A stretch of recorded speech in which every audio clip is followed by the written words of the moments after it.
U D എഫിൻ്റെയും L D എഫിൻ്റെയും ദേശീയ ജനാധിപത്യ സഖ്യത്തിൻ്റെയും ഒക്കെ പ്രകടന പത്രികകൾ പുറത്തു. പ്രകടന പത്രിക എന്ന് പറഞ്ഞാൽ തെരഞ്ഞെടുപ്പിന് മുമ്പ് നടക്കുന്ന ഒരു പ്രഹസനമാണ്.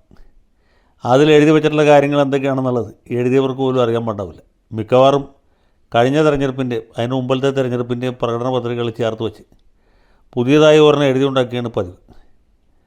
അതിൽ പല വാഗ്ദാനങ്ങളും ഉണ്ടാവും. കണ്ണല്ലാത്തൊക്കെ പൊന്നാക്കും.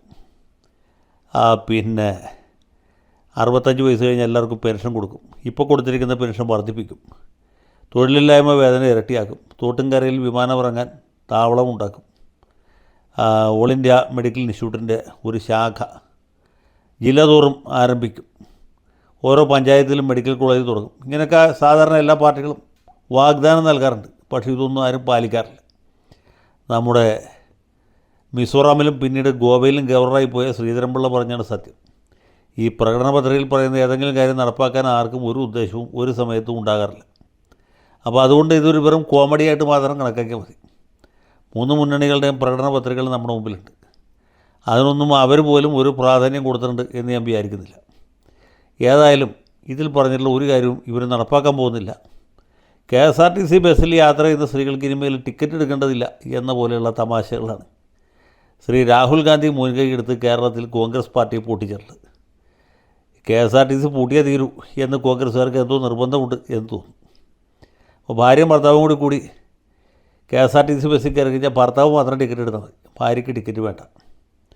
ഇതൊക്കെ വല്ല കർണാടകത്തിലോ തെലുങ്കാനയിലൊക്കെ നടക്കും എന്നല്ലാതെ കേരളം പോലെ പ്രബുദ്ധമായൊരു സംസ്ഥാനത്ത് ഇതുപോലെയുള്ള ഉടായിപ്പുകളൊക്കെ കാണിച്ചാൽ കിട്ടാനുള്ള വോട്ട് പോകുമെന്നല്ലാതെ ഒരു വോട്ട് കൂടുതലായിട്ട് കിട്ടും എന്ന് ഞാൻ വിചാരിക്കുന്നില്ല. അപ്പോൾ ഇങ്ങനെയുള്ള തമാശകളൊക്കെ മാറ്റി നിർത്തി നോക്കിക്കഴിഞ്ഞാൽ UDFൻ്റെ പ്രകടന പത്രികയിൽ കണ്ട ഒരു ഐറ്റം സത്യം പറഞ്ഞ് എന്നെ ഞെട്ടിച്ചു എന്നല്ല, എൻ്റെ കണ്ണിൽ വെള്ളം നിറഞ്ഞു. കാരണം എന്ന് വെച്ചാൽ ഞങ്ങളുടെ വീടിൻ്റെ അടുത്തുള്ള ഒരു മഹാസ്ഥാപനമാണ് നെടുമ്പാശ്ശേരി വിമാനത്താവളം. കൊച്ചി ഇൻ്റർനാഷണൽ എയർപോർട്ട് എന്നാണ് അതിൻ്റെ ഔദ്യോഗികമായിട്ടുള്ള തൂലികാ നാമം. പക്ഷേ ഇത് നെടുമ്പാശ്ശേരി വിമാനത്താവളം എന്നാണ് പൊതുവെ വിളിക്കപ്പെടുന്നത്. സത്യം പറഞ്ഞാൽ ഈ വിമാനത്താവളം ഇരിക്കുന്നത് നെടുമ്പാശ്ശേരി പഞ്ചായത്തിൽ പോലുമല്ല, കാഞ്ഞൂർ പഞ്ചായത്തിലെ തുറവുംകര എന്ന സ്ഥലത്താണ്. അതിനടുത്ത് അറിയപ്പെടുന്ന ഒരു സ്ഥലം നെടുമ്പാശ്ശേരി ആയതുകൊണ്ട് നെടുമ്പാശ്ശേരി വിമാനത്താവളം എന്ന് വിളിക്കുന്നു എന്ന് മാത്രമേ. അതെന്തു ആകട്ടെ, ഈ വിമാനത്താവളം ഉണ്ടാക്കുന്നതിൽ ചാലകശക്തിയായിട്ട് പ്രവർത്തിച്ചത് അന്ന് മുഖ്യമന്ത്രിയായിരുന്ന ശ്രീ K. കരുണാകരനായിരുന്നു.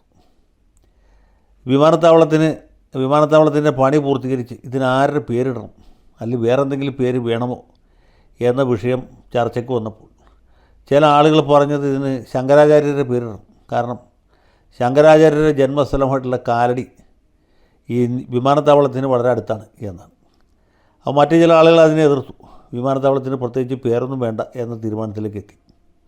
പക്ഷേ അതിനുശേഷം പ്രത്യേകിച്ച് ശ്രീ കരുണാകരൻ്റെ ദേഹവിയോഗത്തിന് ശേഷം ഉയർന്നു വന്ന ഒരാവശ്യം എന്ന് പറയുന്നത് വിമാനത്താവളത്തിൻ്റെ സ്ഥാപകൻ അല്ലെങ്കിൽ ഇതിൻ്റെ പ്രണേതാവ് എന്ന് പറയുന്നത് K. കരുണാകരനായിരുന്നു. അദ്ദേഹത്തിൻ്റെ ഭാവനാ സൃഷ്ടിയാണ്, അദ്ദേഹത്തിൻ്റെ ഭാവനാ സന്താനമാണ് ഈ വിമാനത്താവളം.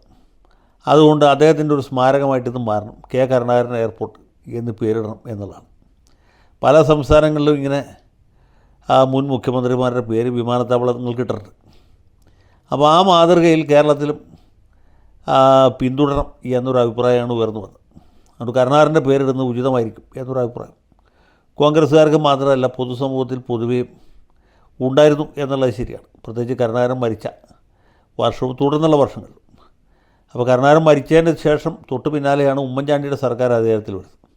അന്ന് കേന്ദ്രത്തിൽ മൻമോഹൻ സിംഗിൻ്റെ സർക്കാരുമാണ്. ഈ സന്ദർഭത്തിൽ കോൺഗ്രസ്സുകാർ വിചാരിച്ചിരുന്നെങ്കിൽ നിസ്സാരമായിട്ട് വിമാനത്താവളത്തിന് കരുണാകരൻ്റെ പേരിടാൻ കഴിയുമായിരുന്നു. കേന്ദ്രത്തിൽ നിന്നും യാതൊരു എതിർപ്പുണ്ടാകുകയില്ല, കേരള സംസ്ഥാനത്തും എതിർപ്പുണ്ടാകുകയില്ല. BJPക്കാർക്കോ മാർക്സിസ്റ്റുകാർക്കോ മറ്റ് പാർട്ടിക്കാർക്കോ പോലും കരുണാകരൻ്റെ പേരിടുന്നതിനോട് എതിർപ്പുണ്ടാകാനും സാധ്യമല്ല. പക്ഷേ ഉമ്മൻചാണ്ടിക്ക് താല്പര്യമുണ്ടായിരുന്നില്ല. കരുണാകരനും ഉമ്മൻചാണ്ടിയും തമ്മിൽ രാഷ്ട്രീയമായിട്ട് പല അഭിപ്രായ വ്യത്യാസങ്ങളുണ്ടായിരുന്നു. അതുകൊണ്ട് ഉമ്മൻചാണ്ടി താല്പര്യം കാണിച്ചില്ല.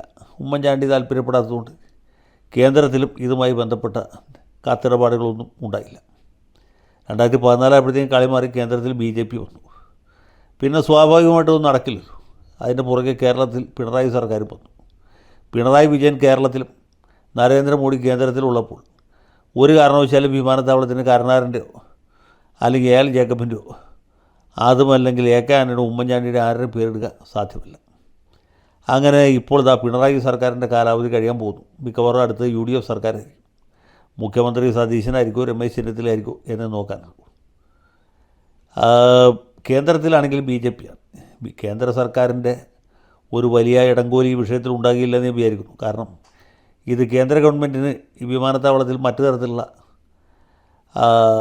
ഉടമസ്ഥാവകാശമൊന്നുമില്ല. ഇത് കേരള സർക്കാരും സ്വകാര്യ സംരംഭകരും ചേർന്ന് പണം മുടക്കി ഉണ്ടാക്കിയ വിമാനത്താവളമാണ്. അതുകൊണ്ട് കേന്ദ്രത്തിൻ്റെ അഭിപ്രായത്തിന് അത്ര വലിയ പ്രാധാന്യം ഉണ്ടാകില്ല എന്നാണ് ഞാൻ വിചാരിക്കുന്നത്. ഇനി കേന്ദ്രത്തിൻ്റെ ഭാഗത്ത് ഒരു ഇടങ്കോലുണ്ടാകാൻ സാധ്യതയില്ല. കാരണം ശ്രീമതി പത്മജ വേണുഗോപാൽ പറയുന്നത് BJP ജയിക്കുകയാണെങ്കിൽ വിമാനത്താവളത്തിന് അച്ഛൻ്റെ പേരിടും എന്നാണ്. അപ്പോൾ അങ്ങനെ ഒരു സാഹചര്യം ഇവിടെ നിലനിൽക്കുന്നു. ഏതായാലും UDFൻ്റെ മാനിഫെസ്റ്റോ വായിച്ചപ്പോൾ ഞാൻ കരഞ്ഞുപോയി. കാരണം UDF പറയുന്നു, ഇതാ നെടുമ്പാശ്ശേരി വിമാനത്താവളത്തിന് ഞങ്ങൾ കരുണാകരൻ്റെ പേരിടും. ഇത് വെറും വാഗ്ദാനമായിട്ട് അവസാനിക്കുമോ, അതോ തെരഞ്ഞെടുപ്പ് കഴിയുമ്പോൾ ഈ പത്മജ വേണുഗോപാലിൻ്റെ അച്ഛൻ്റെ പേരെന്തിനാണ് നെടുമ്പാശ്ശേരി വിമാനത്താവളത്തിന് ഇടുന്നത് എന്നിവർ ചോദിക്കുമോ എന്നെനിക്കറിയില്ല.